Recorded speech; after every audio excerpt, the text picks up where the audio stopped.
Hello, everybody. Welcome to the West Ham My YouTube channel. It's Corey, it's Dan, and yes, Danny's back. Danny's back as a permanent feature. It's every single Thursday in a better timely manner than it is tonight. It was a bit of a late one. I apologise for that, but we'll be going through each of the key Premier League fixtures for the forthcoming weekend. Key talking points, controversial decisions. Me and Dan will be there to discuss them all, to preview them all. I'm looking forward to it, mate. First and foremost, how are you? Not bad, mate. Yeah, steady away, buzzing after last night. I know. Spurs are losing as well, so happy days. No, last night was brilliant. Old West Ham of old would have lost that game, but Moyes keeps proving us wrong and doing the bit, mate. How are you anyway? I'm good, mate. I'm buzzing after last night. I was on cloud nine with that. That was that performance was different class, wasn't it? Me and you discussed before we come on. Absolute job. I'll try and keep the West Ham stuff separate from the Prem stuff, but you can't not talk about it. Obviously, we are fifth in the Premier League, mate. I mean, yeah. Where do you think we can go this season? Honestly, do you think we can maintain this level? Do you think we are just waiting for those injuries to creep in, or especially with Lingard coming in now, we do look like a really good side? I don't want to be a pessimist, mate, because we are, a few injuries away from being weaker. But we look fit. We've not had a lot of injuries this season compared to others. Sky's the limit, mate, for me. I think with Lingard adding quality in the final third. Last night we stopped Villa from playing, and tactically as well, breaking it down. Moyes gets it spot on every game. Well, pretty much every game. Last night, nullifying Grealish. If you nullify Grealish, you nullify Villa, don't you? And he did that to a T, and, we got... Yeah, to be honest, mate, I don't think we'll get Champo, unfortunately. But no, I don't think we will either. Get a bit carried away with that one. Yeah, 7th, 8th. We've got the ability, because obviously Southampton are slipping up. I think we're better than Villa as well. Villa rely too much on Grealish. We boast a bit more attacking quality. So yeah, sky's the limit. I'm just buzzing and just enjoying the moment, because normally with West Ham it's negative, isn't it? So yeah, definitely. So yeah. No, I think. Look, what do you think? Where do you think we can go, mate? I think we can compete for Europe 100%. I think we'll be in and around those Europa League. But yeah, I'm really convinced by last night. In fact, probably really convinced by the Palace performance and the Villa performance. I think, like I said to you, in the reverse fixtures, those were really close games. I didn't feel like these games were close. I know Palace and Villa threatened, but, Moyes did a job on them. And Lingard changes the way we play. Like I said to you, I think Rice sitting deeper really helps us. We can press from the front foot. We're not getting exploited too much. It's looks like a clever potential signing, but it just depends on injuries for me. Key injuries as well. Like, imagine getting an injury now to Ben Rama, how well he's playing and how consistent he's been. So buzzing for him as well last night. Another assist. That's a fantastic ball into Souček. So he's getting better and better, mate. He just needs that goal, doesn't he? Yeah, he does. No, he nearly got it second half, didn't he? It was a difficult chance, to be fair. Quite difficult, it was quite high up, wasn't it? To get his foot over it. But no, he does. But you can tell now that Moyes is instilling. He's not being too greedy. Ben Rama against Leeds, he wanted it too soon. He tried a few shots. One was brilliant. I remember one that Meslier tipped over the bar. But sometimes he's wasteful, and it's a bit annoying. But it'll come, mate. It'll come. He's working so hard. He deserves it. Hopefully he gets one against Fulham this weekend. Got a cheeky little feeling he'll bag then. But I say this every day, mate, and he never bags. But it's not just about that, though, is it? It's not just about goals and assists being an attacker nowadays. It's more about, the work ethic they bring to the team, contribution off the ball. And obviously, he grabbed an assist last night. I think it's his 4th of the season in the Premier League. So, one away from Cresswell. So it shows how well he's doing. Yeah, and I think you touched on, Lingard signing and him coming into the side and linking it up very nicely. And you see Ben Rama coming a bit more central, probably where he favours it a little bit more. And he's got a bit of space, and West Ham are attacking with numbers. I think it is inevitable that Ben Rama will start to get goals under his belt. He's obviously improved massively off the ball this season. It's been great to see. He had actually adaptation from the Brentford side, an expansive side where he was given a lot of freedom, to this side where he's working so hard off the ball. He's becoming more decisive, I think, now in terms of his decision-making in the assists, and that's why you see him start to chalk them up. It is just about getting goals, but no doubt with Lingard at 10 that we'll start to see him get a bit more involved in that final third. Yeah, exactly. I think as well at Brentford, he was kind of the talisman. It was almost him, Watkins, and then Mbeumo, wasn't it? But now he's playing in more of a workman-like team. Not saying Brentford aren't, but Brentford more reliant on him. Now he's more of a team player. He works so hard, and it'll come, mate. He's improving week on week. He's probably one of the first names on the team sheet at the moment, proving his worth under Moyes. Because I know Moyes didn't fancy him at the start. So no, he just needs to keep, improving and showing what he's about. Him and Jesse linked up very well last night. So long may it continue. Yeah, no, I'm buzzing, man. Listen, it's going to be, hopefully it'll be a good season. We've got 2 fixtures coming up. I think we can definitely get results in against Fulham and Sheffield United. Will be tough, but I do think West Ham are in the ascendancy here. No doubt Champions League hysteria will set in when we do pick up those points. So keep my feet on the ground for a minute, my friend, because obviously we've got Spurs. I know they're struggling a bit at the moment. And then we've got Manchester City after that. So inevitably we'll have a tough run of fixtures. I think Arsenal, Manchester United are in there. So just enjoy it while it lasts. I think the best thing this season has been our consistency against the teams below us or in and around us. That's why we are where we're at in a very inconsistent league. Credit to Moyes, mate. Honestly, he's done a fantastic job so far. He's got it spot on. Last night was another example. I know against Liverpool he was more defensive, but you have to be. You have to show him a bit of respect, and we're not going to go all guns blazing against them. So, bringing in Fredericks last night was spot on because he nullified Grealish really well. Grealish is Villa's main man, isn't he? And they doubled up really well at times. I actually think Fredericks did okay. I'm not a massive fan of his, but I think he's got a lot of potential as a right winger. He's fast. He sent Mings for a hot dog. I don't know if you've seen that second half, but job, mate. Yeah, did him twice as well.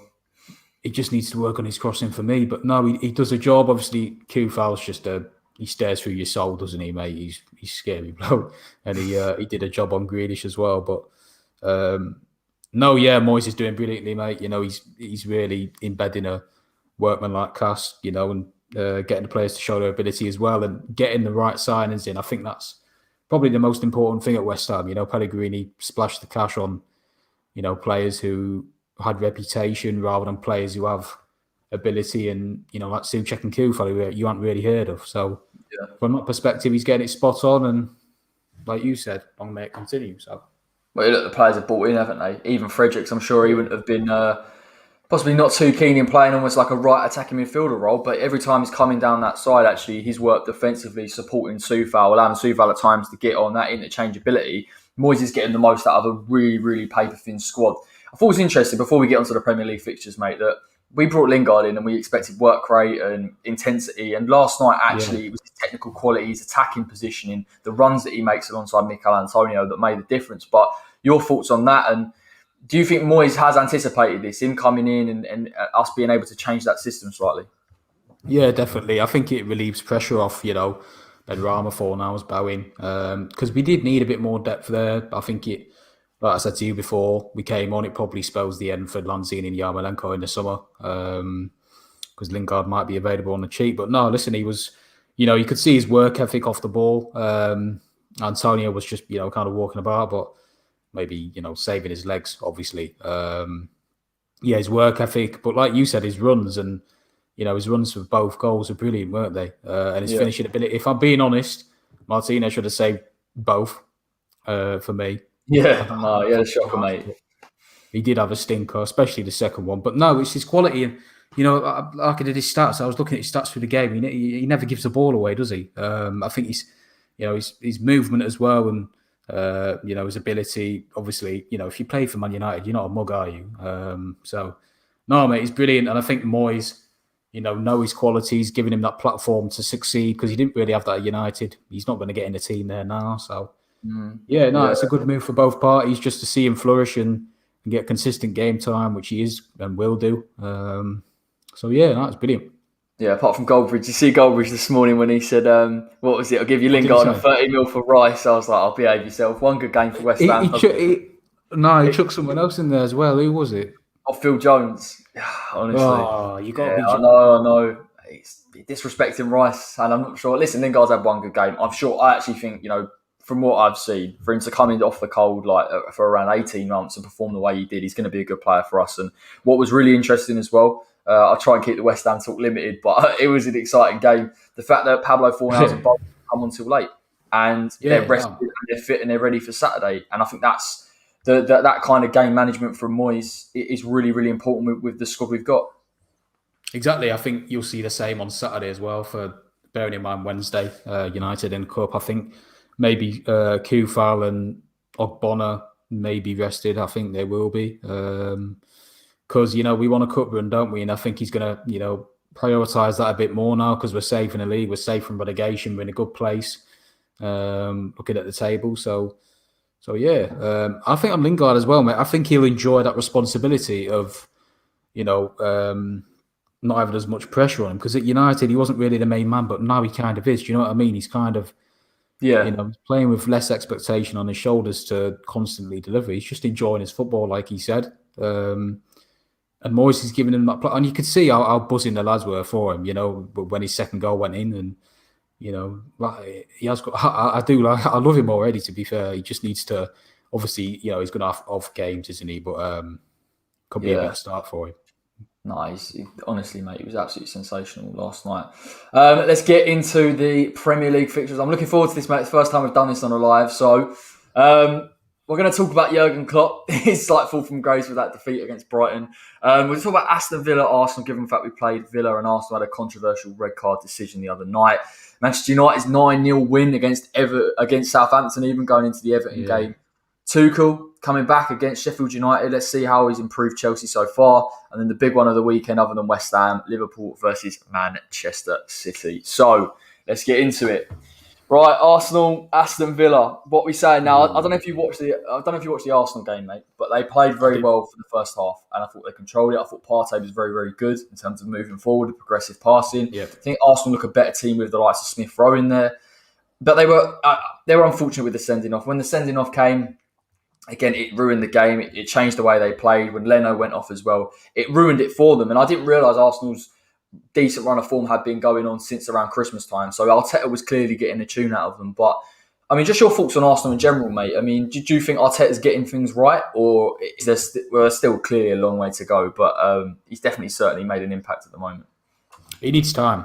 He needs time because I don't even think their squad's that good. I think it's very weak. Obviously, like you touched on, Saka, Smith Rowe coming in has given them a new breed of life, kind of. Smith Rowe's obviously, technically very good on the ball, just very composed, knows what he's doing before he even gets the ball. Yeah, shows the sign of a good player. And Saka's different class for me. And yeah, against Wolves, they, like you said, they started well. They were on the front foot. Saka obviously had a goal disallowed. Good finish, by the way. And then Pepe opened the scoring. I'm going to touch on him in a minute with you, actually, because I want to know your thoughts on him. But no, that red card changed it. It was a farcical decision. It's farcical. So for the benefit of people watching this on a replay and watching this live, if you haven't seen it, I can't really describe it. I can't remember what player. It could have been Neto or Podence. I'm not sure, actually. It was Jose, wasn't it? Jose, yeah. So he's gone across him, and I don't feel that Luis has clipped him at all. I've got to be honest. If anything, he's running. Yeah, and he's not trying to make contact. Yeah. Then they've obviously made the call in to say, right, he has to get sent off because it's obviously a goal scoring opportunity. I don't know how they can call things like that. I mean, because this is a dangerous thing, and we'll touch on it as well, because there was what was the other game with a silly red card in it? Oh, Bednarak at Manchester United.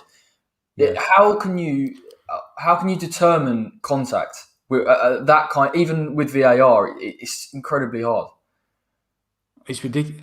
The thing is, he looked at VAR, so he's got to kind of sympathise with David Luiz that he's at a running motion. If he stuck his leg out a bit more, fair enough. Yeah. He's intentionally stopping it, but he didn't. It's his running motion, and Jose, he could have stayed on his feet as well. He dived. He delayed his dive a few seconds after, and that's the thing for me. The fact that he reviewed it at VAR, his vision wouldn't have been that great. It would have been a few players in front of him. I think it was denial of a goal scoring opportunity, but at the same token, I think Leno got there. Leno gets there for me, and it changes the complete complexion of the game. But the thing is, as well, it's like when we had Carroll. I'm going on to West Ham again, but it's a similar situation. He's penalised all the time, because he's a big man, because he jumps in the air. But he's his natural arm movement to spring to get more elevation on his jump, and he gets 2 yellows and he's off for it. But he gets penalised and he's criticised more by the referees because he's a bigger lad. So they think he can control it more. So this is a similar situation where, it is farcical decision in the fact that referees, for me, need to implement something where, players having it. There's exceptions for players, because Luiz can't help that. You cannot help a running movement. if you're doing that, you might as well send everyone off. Well, Do that's you the know what I problem, mean? isn't it? That's the problem with VAR. When you slow something down, it almost makes it look intentional. And like Bednarek's Yeah, challenge, if you can even call it that, he's actually actively tried to get out of the way. He hasn't put a foot in. He hasn't tried to foul Martial. Obviously, yeah. infamously, they heard him say Martial said it wasn't a foul. But I find it frustrating because using VAR in this way to slow things down and look for contact. And let's be honest, VAR was brought in to deal with clear and obvious decisions, and it's being now Exactly. used with decisions that aren't clear and obvious, and they're looking to find things with it. It is It's the frustrating to referee. see. Yeah, It's the referee, mate. The technology's fine. yeah, yeah. I agree. Um, for the majority, when people point out on Twitter, it's the line. The lines are straight. They're not wonky. The technology is, for me, very good. It's the referees at the heart of the decision. The in their own head. The VAR is just there to give it evidence, but we seen from evidence from Louise and from Bednarek that they're both not red. They're not even fouls. Because during that normal game time of the Wolves game, I didn't even see any contact. So No. VAR, like you said, the slow motion makes it look a lot worse than it is. But for me, I can't understand why. Who was it? Who did Fernandes put a horrible tackle on his Achilles the other week, and he didn't even get a yellow card for it? Who was it? Well, look at Soucek last night, mate. It should have been reviewed by VAR. Wasn't reviewed, and we could have possibly got a penalty Exactly, there. yeah. And then you're sending people off for that. I like VAR. For me, it's just the referees who make their decisions in their heads, because that's it at the end of the day. VAR gives the evidence, but it's the referees that make the ultimate decision. Yeah. The only thing I will say about that, I think by and large I get it, and it's fine, and I think it does come down to the way that the refs use it. The ones that frustrate me a little bit are the offsides, and when you're getting down to that level of detail in terms of whether it's a pixel or not, or whether a player's shoulder or their sleeve has got to that stage. We saw Paddy Bamford earlier in the season being offside because he pointed to where he wanted the ball. It's ridiculous, and I think it's taking common sense out of the game. And what VAR is exploiting is the lack of common sense there actually is with the refereeing decisions. And we're getting to a point now where it's like I can't remember what game it was, but I think it was Southampton, Aston Villa. And I think Ings has gone to make the run, and I think it's onside because Matty Cash is there or whatever. If you took all the lines out of it and you didn't see that, you would say Ings is onside. And I don't. They're looking in too minute a detail, and I don't think the technology is that good that you can get it to that degree of accuracy. That for me, it just ruins the game. But there has to be accountability for the refereeing decisions, by the way, because some of them are farcical and they're not consistent, and that's why it's so irritating to watch. Yeah, that's pinpoints it for me. It's not consistent. If it was consistent, fair enough. But like I said about that Fernandes tackle, that was a red any day of the week. And then you give stuff like that to Louise. And like you said with Bamford, the worst thing is you can't even score with your hand. So why are they including that in the line? It's ridiculous, honestly. And players need to point. Again, that's a natural movement. Point where they want the ball, whereas the other player wouldn't see it. So it's getting so. They're analysing it so much they see it's ruining the fun of football. It's killing the momentum of football. Like when I was at Sheffield United last season, Snodgrass equalised last minute, bodies flying everywhere, got disallowed because it hit Declan Rice's hand. Declan Rice didn't move his hand; he was in a running motion. He just hit it, but apparently they thought it was an intentional handball. That for me is where you draw the fine line, because if you're going to continue like that and continue making decisions like that with VAR, there's no point. Honestly, it is killing football, like you said, and it needs to be consistent.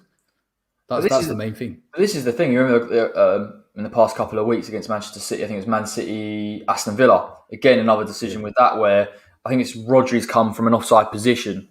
He's won the ball and it's been allowed, and all it's doing at this stage is just highlighting the errors in the rules and the lack of sense that they make. And these things, by common knowledge, if it was just a normal referee that didn't look over at the VAR, that didn't have anyone in Stockley Park telling them exactly what happened, would still do it. They would say, well, actually, that's a bit harsh, play on, or it's disallowed, So it is frustrating to see. It is ruining the game. I think clearly for Arsenal the other night, it did ruin it for them. It changed the way that they had to play. You look at Wolves' goals, to be fair, you've got a penalty in there and you've got a long-range effort from Moutinho. Other than that, before the sending off, Arsenal were very much in control of that game. So it just changes things, mate, completely. Against Southampton, look at that. Exactly, 9-0. I don't think that would have happened to nearly the same degree at all if they had 11 men on the pitch. Yeah, exactly. I think For me, the conclusion is that VAR was brought in to eradicate errors, but instead it's actually caused more problems Yeah. in football. It is kind of ruining the game. Ruining the fun of it and the pandemonium, the emotion when a goal goes in. Fans don't celebrate the same now because they think, oh, it's going to be reviewed by VAR or something. I know that's not everything, but yeah, it's just consistency. And I'm going to ask you a question.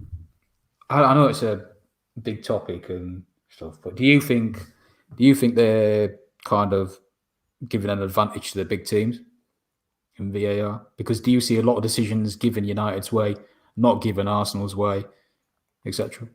I think it's more to do with whether they want to challenge something. When you see some of these bigger teams and there is a sketchy decision, or they invariably always get that check.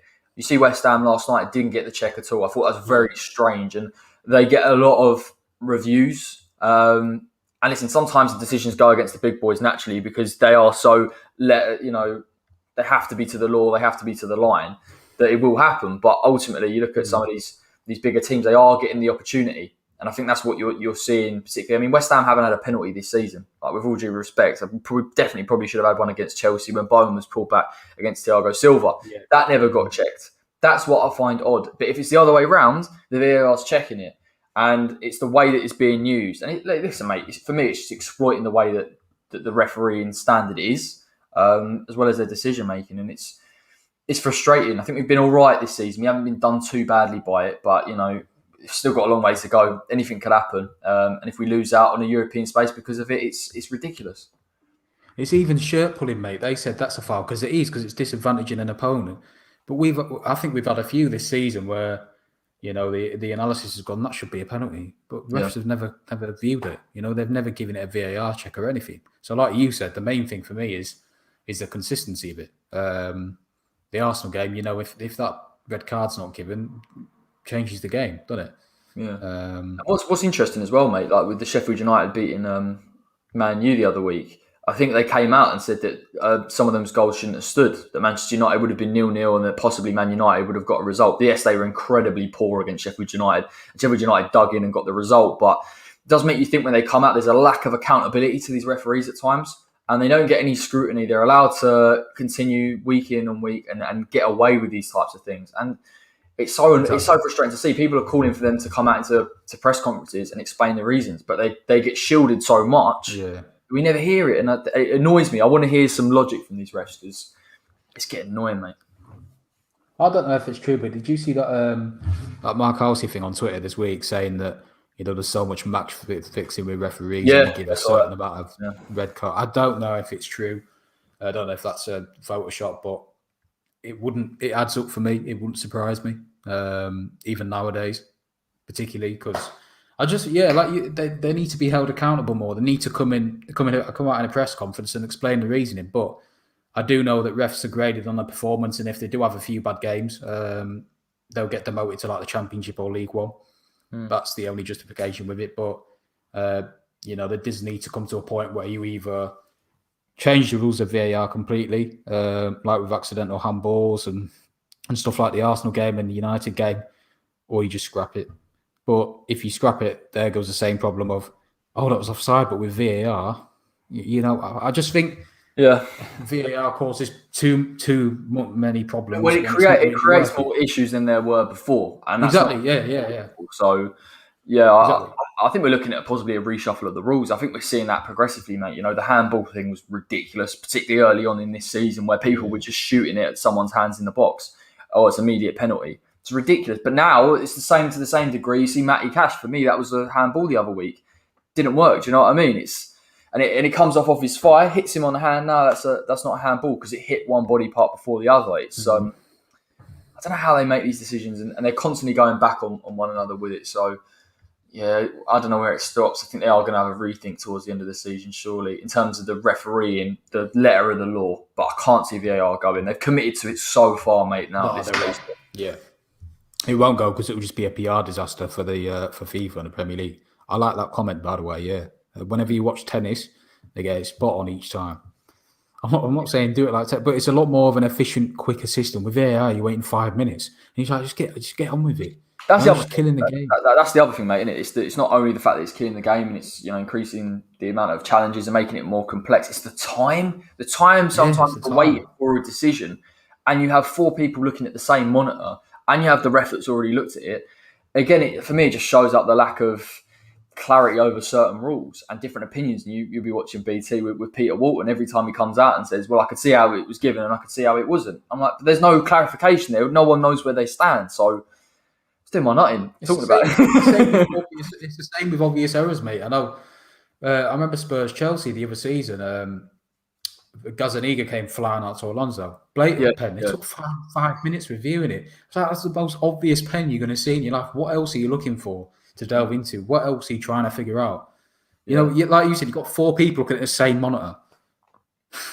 Yeah, I don't know. It's more hassle than what it's worth, mate, to be honest. But I think, like you said, they can't scrap it. They're too deep now. But they just need to really clamp down on the rules, change them if necessary, because otherwise it would just get silly. Just kill football completely. Yeah, I think it's getting. I'm not saying it's getting better because I don't agree with it fundamentally in terms of those key decisions. But I remember when it first got introduced, and it was every single build up to a goal. It was every single possible handball or touch or offside, and it's massively overcomplicating it. I think they are getting that more so out of the game. But the offside one does my head in, mate. Honestly, when I see those lines, I'm not convinced with them. I personally feel if it's offside, it should be where your feet stand. But then where you see the angle from the VAR's decision, you can't see where the feet line up if it's someone on the other side of the defender. So it's just the margins as well, mate. It's like a shoulder blade or your finger or something or your toe. Do you know what I mean? That's what they're basing it off. If you're level, you're level. Don't zoom in and try and look for a shoulder because it's just pointless, isn't it? Yeah. You know what I mean? If it's a yard offside, fair enough. But if you're, for me, like you said, it should go from your feet. If your feet are level, you're on. I agree. I completely agree. I don't see what the point is in judging something offside when it's a shoulder or a hand. You can't score with either. So I don't know why that would be offside or what advantage it would give you anyway for that to be offside. So exactly, yeah. I couldn't even tell you what offside was now, mate. I couldn't even explain it to you. I know, obviously I could. But I couldn't explain the legitimate, ruling behind it and why you're giving offside compared to 10 years ago. Do you know what I mean? It was a lot more simpler. I just think it's too complex. But we're very happy to bring in VAR very, very quickly without there being sort of really a proper trial run. And yet it took years for goal line technology. And that's more decisive and instant than this is by a clear margin. So, yeah, fingers crossed they try and sort it out. I'm sure it'll be a couple of years, mate. It'll be huge teething issues. Mate, even even in rugby, because I'm not a biggest fan of that. But whenever I do watch it, sometimes I'll come across a game. You can hear the ref speaking and giving his verdict or explanation as to why he's giving a decision with a player. Even something like that. Even a mic on the ref, because that helps us to, it just gives a bit more clarification rather than leaving the fans, bewildered as to why he's giving that decision or why he hasn't. Do you know what I mean? Yeah, no, I agree, mate. There should definitely be more transparency. Everyone watching, drop a like on the stream, as I always say. We really, really appreciate it. It's a regular feature going forward for the rest of the Premier League season, live every single Thursday to discuss not every single 4 key fixtures of the weekend. I won't commit too much and then I can't promise. I'll overpromise. Aston Villa. Now, we obviously know about Aston Villa. We played them yesterday. From what I understand from a lot of Villa fans, they're struggling from a little bit of fatigue. I think there was an element of that. They lack, and I can't believe I'm saying this, to them they lack squad depth in key areas. We massively lack the squad depth in comparison. But I think West Ham just found them out. I think we just had a perfect game plan. I think we nullified them. We did exactly what we needed to do. Can you see Villa bouncing back in this game? Do you think they get a result against Arsenal? I feel like they're going to hurt Arsenal a little bit more than Wolves did. Because Wolves, let's be honest, were restricted to a lot of opportunities outside the box, and that's where they got their winner from. Yeah, what a goal, by the way. Did you see the... bang on, mate. Oh, it's lovely. I know. No chance, Lennon. Finish. No, not a chance. Yeah, it's a tough one to call. It is. I think Villa need a response. Dean Smith will be looking for one. I remember a few weeks ago they had a bad loss and then they bounced back straight away. But like you said, I think Arsenal can hurt Villa more than it did against Wolves. But, you got Pepe firing. Pepe looks, a different player now. Yeah, he's got his great goal, by the way. I know he's not worth his price tag, but he seems to be a bit more confident in that Aubameyang role. And then you got Smith Rowe and Saka and Lacazette seems to be a good player now. Seems to be a different player.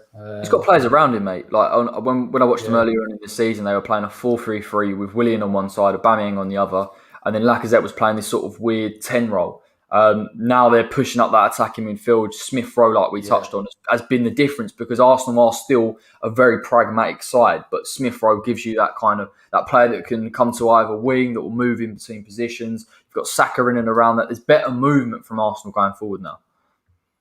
There is. As well, what I didn't realise about Lacazette is he works his nut off, mate. Every game he works tirelessly. Makes a real shift.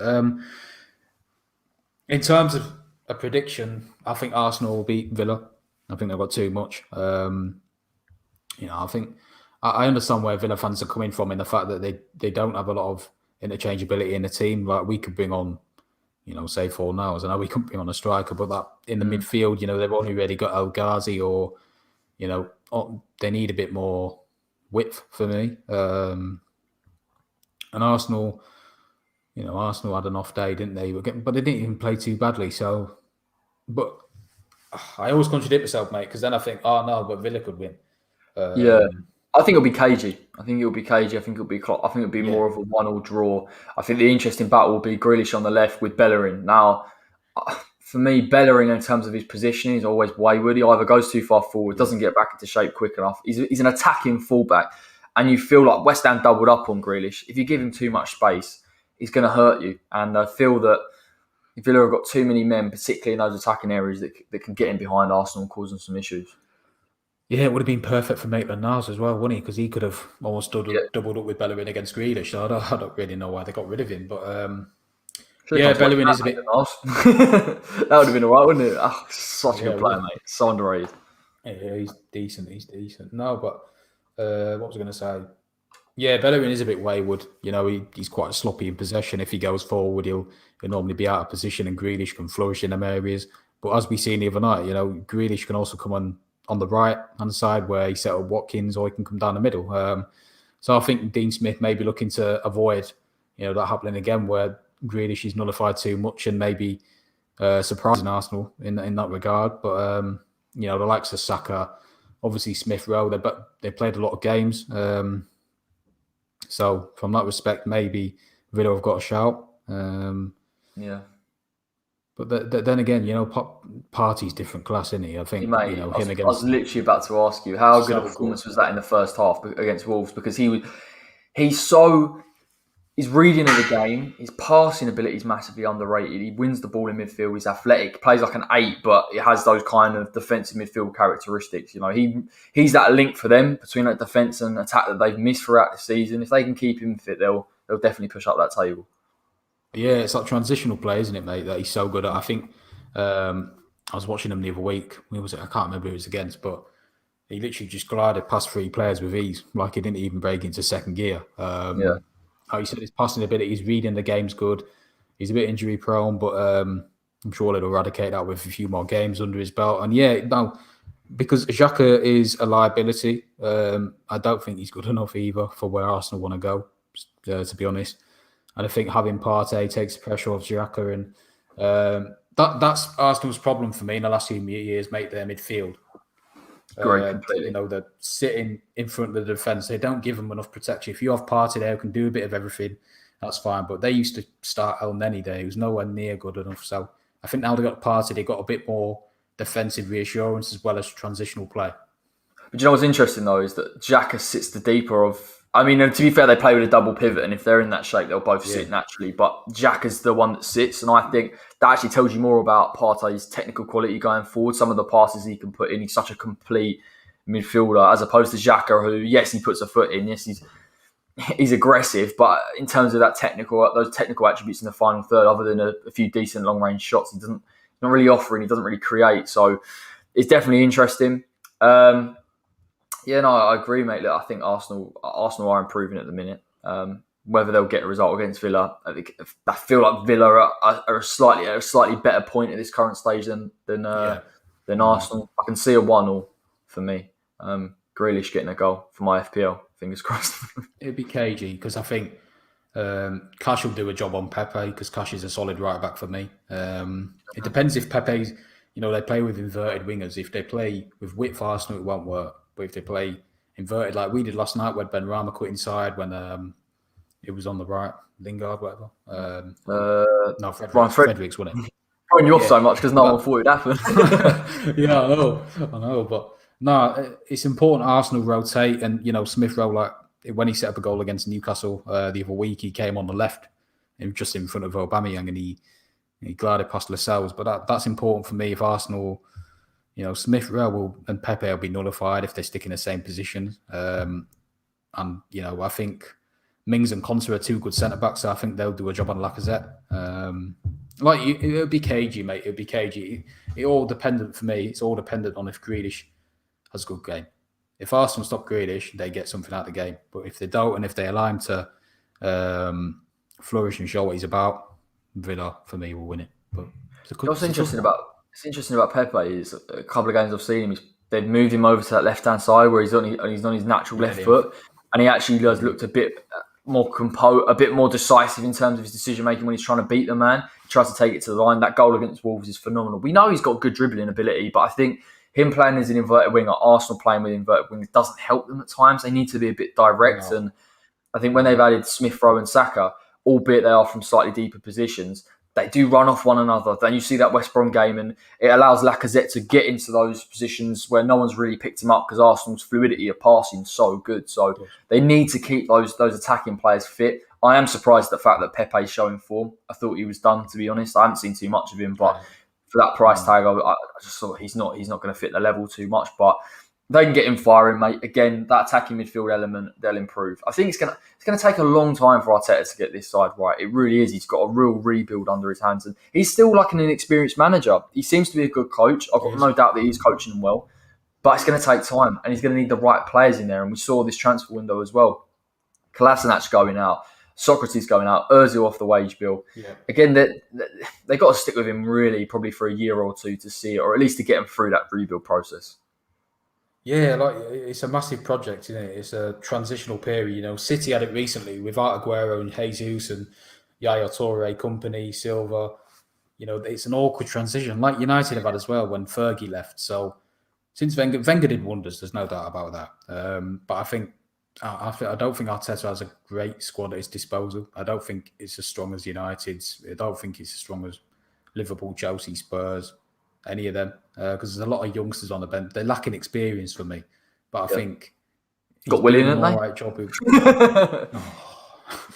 Terrible. Worst signing of the season, by the way. Bloody hell, he's lost it, hasn't he? Up there with Timo at the minute, unless Timo gets fired.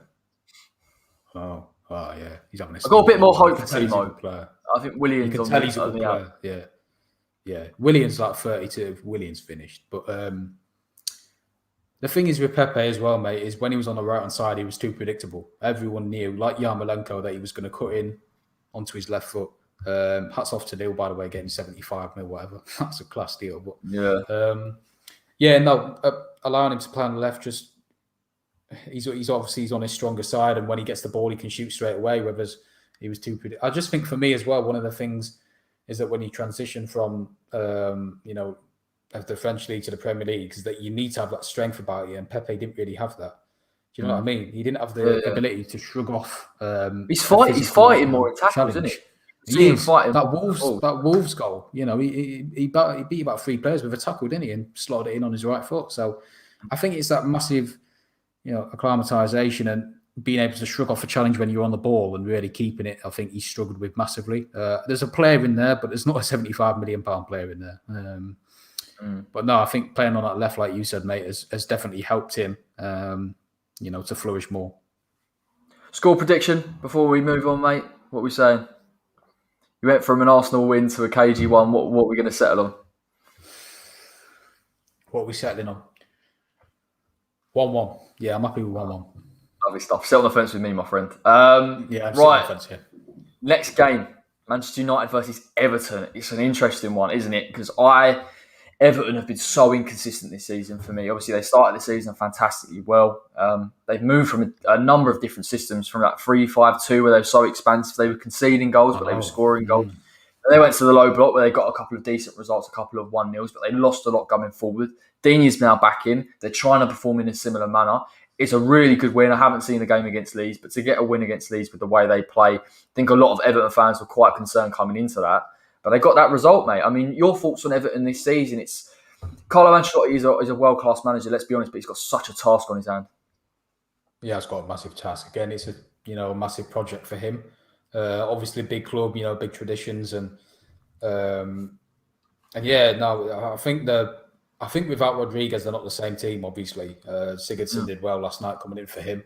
I think they need another striker as well because obviously they're reliant on Calvert-Lewin when he's not going to do it every game. And listen, they made some good signings. Doucouré is a good player. Rodriguez on a free is obviously a great deal. Digne is a good player, obviously. But they've been largely inconsistent, haven't they? They've changed a number of times the system. I think they'll be there or thereabouts, probably 9th, 8th, up there with us maybe. But yeah, I don't know. Ancelotti's obviously got pedigree. He's a world-class manager, like you said. Speaks for itself, really. I just think, again, it's going to take a few more years, and I think they need a few more additions in the summer to really grow and get them, where Ancelotti wants them. It's tough, isn't it? Because they are missing Alan, aren't they? And he was a really big influence earlier in the season. As well, yeah. Him, Doucouré is such a fantastic sign. I think before we had Tommy Soucek in, he was someone that I wanted at West Ham for those kind of... He can play an 8, he can sit deep, he can get him beyond, he can do a lot of his athleticism, and he's got quality as well.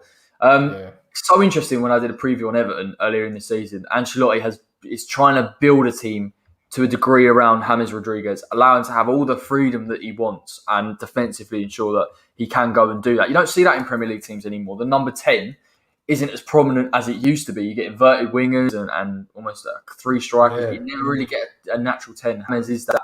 I was so impressed when he came on we played against Leicester and he scored that goal with his right foot. Unbelievable. Oh, yeah. And there's no doubt they've got quality.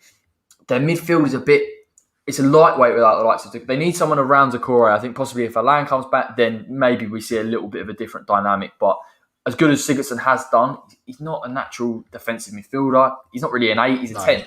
So Everton have to dominate possession for him to really affect things. Yeah, and I think as well, I think Everton are too defensive sometimes in the setup. Obviously, when they went ahead against Leicester, first half they were good. They were attacking with Richarlison, causing a lot of problems as usual. I remember seeing them against Spurs early in the season as well. Rodriguez's vision to spray it to Richarlison, they looked a real nuisance. But yeah, against Leicester, they were too defensive, mate. They played on the counter at home, and they invited Leicester to come forward. If you're going to do that, you're going to concede. Yeah, for me, they need to rectify a few areas. I don't think Pickford's good enough. I know he splits opinion, doesn't he? But I don't think he's anywhere near good enough to progress them, really. I think he's too inconsistent. I think defensively as well, maybe. On the right side, obviously, they rely on a Iwobi, don't they, in a 5 at the back. Yeah. Like you said, just another midfielder. That was interesting. Yeah, no, to be fair, he has done well, yeah. He has done well there. But like you said as well, they need another midfielder around Doucouré because Doucouré is a box-to-box player, isn't he? Sometimes he gets forward and then they're a bit exposed. So, yeah, no, I think Everton are inconsistent, but I think sometimes Ancelotti's too defensive, but maybe, he has to be. Maybe they can't afford sometimes to be attacking too much because they'll just get done at the back, so... Yeah, it's taking time. I think Ancelotti needs a few more signings in there to push a little bit more. He's got the right ethic there. I think some of the good Godfrey's played quite well for them as well. So that looked like an astute signing to make. But they've got a few there hanging around from that Allardyce era. Iwobi's come in and fair play to him. He's done a good job. I think they're actually struggling a bit because they can't get a tune out of Richarlison. And Richarlison was lead last season. I think Everton only won games when Richarlison played or some crazy stat or got a goal in. So he's so important. They need to find out how they can get the best out of him because at the moment they are just relying on Calvert-Lewin and James Rodriguez to create. And fair play, it's a good plan. But again, against teams that are resolute, particularly against West Ham, if you remember, we nullified Richarlison and we nullified Calvert-Lewin. So they have to find another avenue of trying to hurt teams. Yeah, we know Richarlison is a good player. Like you said, I don't know if he suits being a left winger. I don't know if he's better striker, mate. Further forward or in a central position next to Calvert, almost playing as a 2, to be honest. Yeah, they relied on him a lot, didn't they? And they still do. Him and Calvert-Lewin are the talisman, if you like. But Yeah. I know Richarlison can get into the box sometimes and all that, but I think he needs to play as a striker. I think he's got all the assets to play as a striker. I think sometimes this season he's been wasteful and they haven't really got a tune out of him for some reason. But obviously, I think having Rodriguez in there helps a lot. Obviously, he sees things that players sometimes don't. It gets Richarlison an extra yard and then he can, hurt teams. But I think like you said, that's probably it. They need to get a tune out of Richarlison and they need to add a few more additions in the summer as well because they've got the money. So, I'm sure they'll kick on though. No, definitely. And then we come to Manchester United, who got a really, really impressive 9-0 win. Again, it was massively helped by the fact that Southampton had 2 men sent off. But what I was impressed from a neutral perspective, if you're looking at Manchester United, there is criticisms of them, particularly with Ollie when he plays Fred and McTominay in some of the bigger games. He's a little bit negative, but I think we went for the kill against Southampton. They knew that they had to get a couple of goals on there. They knew they had to bolster their goal difference, and they are still competing up. I'm not sure whether they'll win the title. I'm not convinced on Ollie as a manager. I think he's too tactically naive. I know some United fans will say that, in some games, particularly against the big sides, playing Fred and McTominay works. I feel that the games that Ollie gets the big results in are the games that suit his style and the way that he wants to play. The minute a team, I remember Leipzig when they went away in the Champions League, played a certain way, they couldn't deal with it and he couldn't adjust, and that's where they'll come undone. Reason why United are playing so well, they've got some fantastically talented players. They're getting a tune out of Pogba recently. Martial less so, but he got 2 goals, so again that could boost his confidence. Rashford, Bruno Fernandes, who's been instrumental. Your thoughts on Manchester United this season, mate? And do you think they can sustain a challenge on that title? Like you, I don't think Solskjaer, I'm not sold on him as a manager, really, as an elite manager. Obviously, I think they can probably challenge for the title because when you put Spurs there out of the frame now, Chelsea inconsistent, Arsenal nowhere near it. Who else you got? Liverpool, obviously, are 7 points off City now, so there's distance already. I think the two reliant on Fernandes, but they've obviously got a tune out of Pogba. Rashford's obviously doing well, and Cavani as well. They got that sense of predatory instinct now. Yeah, he's a player, isn't he? He's a problem. Because when they play Martial, mate, in that striker or not Cavani, they don't look like the same team. No, I'm not sure about Martial. We see Martial last season. He was getting a lot of goals off that left-hand side, and even when he's playing there now, he's not affecting the game as much. And I thought this season that he could go to that 9 position and get 20 goals, but he just hasn't done it. So it's a bit. Cavani, for me, has that better movement as a 9, hold-up play. Never stays in the same spot. Always can come to the wing. And we associate him, 33 years old, he's getting on a bit. But he's such an intelligent football player, mate. Yeah, no, Cavani's got that. I think it was against Southampton. He came on and he got 2 goals in, 10 minutes. But his predatory instinct is obviously world-class. He's done it at PSG, obviously, top goal scorer there. So I think they look a better team with him in it. Obviously, Fernandes is quality. It goes without saying. I'm not sure on Fred. I think McTominay's come on a lot. Looks better as an 8, by the way. McTominay, when he presses further forward, is actually better. Do you know what I mean? Yeah. So I think you're right, mate. I think he took his goal well against Southampton, didn't he? It was a good finish, very good finish. But Southampton, they're obviously helped by the sending off from Yankfitz, is it? What's his name? Yeah, whatever. Yeah, sounds about right. Better you say it than me. They probably murdered. No, it was a bad tackle, mate. To be fair, you can't be doing that, can you? You're giving a referee a decision to make. I haven't seen it, to be honest. I literally tuned in for that second half. Bit rash, yeah. Leg breaker almost for me. Yeah. Obviously, I feel bad for Southampton. I do because I like Hasenhüttl. They've dropped off recently, but I think, once Bednarek got sent off, the floodgates opened, and even Dan James scored, mate. If Dan James scores against you, you got no hope, have you? So don't say that, mate. We're playing them on Tuesday.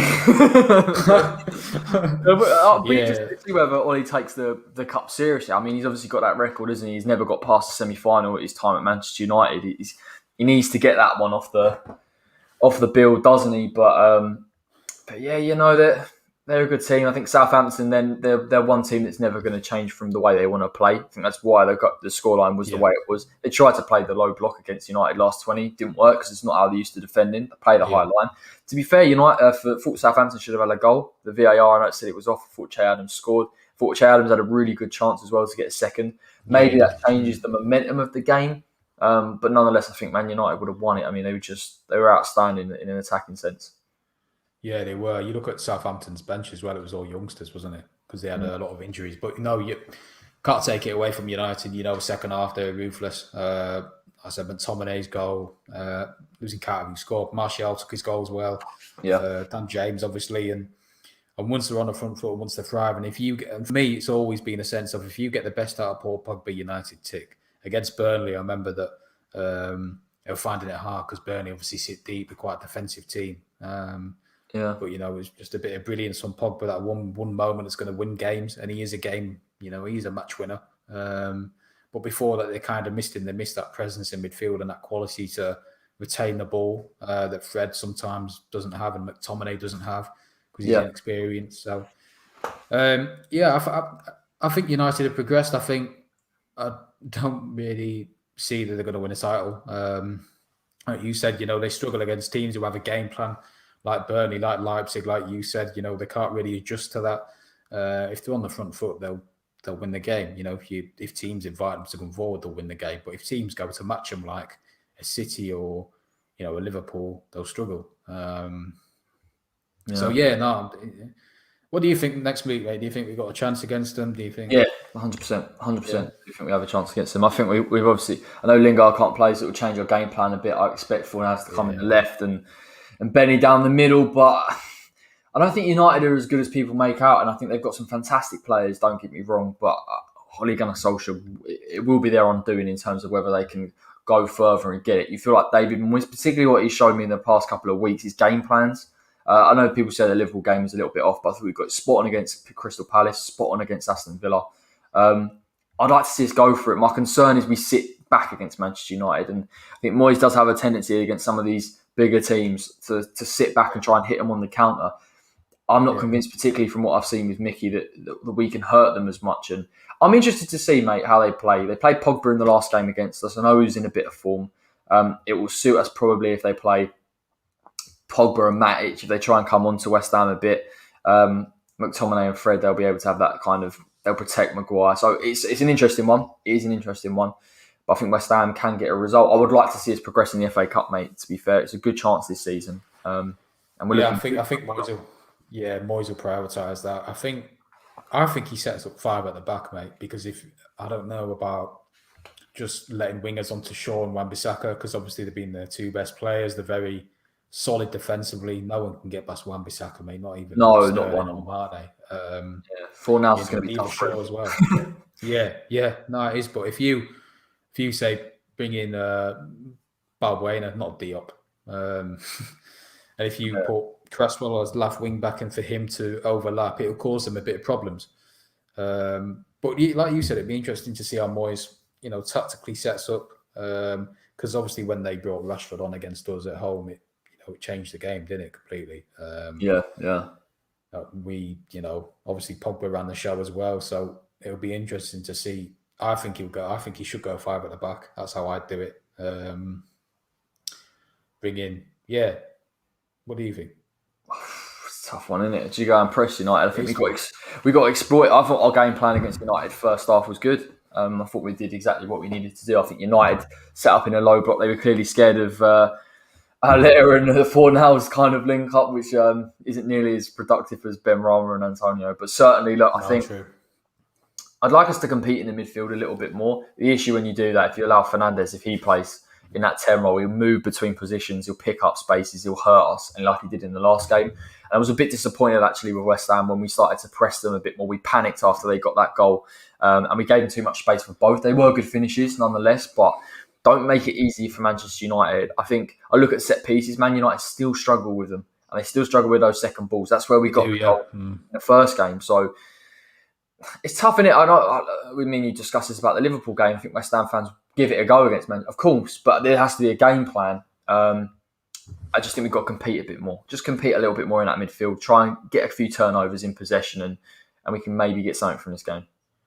That's where I think we can hurt them centrally, not on the wide, centrally, mate. Because I've never been sold on Maguire, and obviously Maguire's quite slow. So if you can get maybe an inverted run from Bowen through the middle, I don't know if Bailly or Lindelof will be playing, or Phil Jones. If Phil Jones is playing, we'll win the game. Like Lindelof's playing. By all accounts, he's not the quickest, so that would be a nice little one-on-one. I think Lindelof's quicker than Maguire, mate. But oh yeah, no, come on. Yeah, anyone is. No, but yeah, I think that's where we hurt them more centrally, and obviously from set pieces as well. That'll be a massive, outlet on the day for us. I just think Wan-Bissaka and Shaw are too good, to be honest, to try and Shaw's been really good this season as well, by the way. He's improved massively. Really, he's been defensively so good. Even if he's played left centre-back at times, and he can get forward as well, and his fitness levels seem to be a lot higher. I'm not sure what's happened. You hear a lot of Manchester United fans now saying they've got Telles in reserve, and that has given him that kind of kick and that motivation. Probably has, yeah. But Shaw's always had quality, mate. I've always thought when I watched him at Southampton, he had really good quality going forward. So from an England point of view, at least it makes it interesting at a left-back spot between him and Chilwell.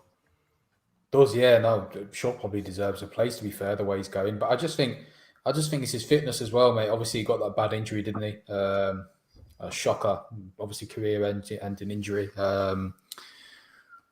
Read that comment in a minute, mate. Sorry, I got distracted by it. But so did I. What do you mean he's going Spurs? Mourinho getting sacked yet? Hopefully not before we play him, that's for sure. Well, can you imagine? I don't know what the score is, by the way, but no, yeah, sure. Like you said, it's that competition. It's that healthy competition that's really, kicked him up the backside in a sense, and he's producing consistent performances. I think I looked at a stat that he's one of the most creative left backs. He is the most creative left back in the league. So it's that ability, not only to defend solidly, but get forward and produce a cross and all that he's added to his game as well. So now he's become a big part of United. Yeah, no, definitely. It's going to be an interesting one. I'm going to push you for a score prediction because I'm a little bit on the fence with this one, to be honest. Nah, I'm not on the fence, mate. I'm clear. Nah, just in the score, I'm going to go 2-0 Man United. I think they get it done. Yeah, I'm the same. I just think Richarlison's not going to get a sniff. Calvert-Lewin, his main threat is aerially, so Maguire will nullify that in a sense. I'm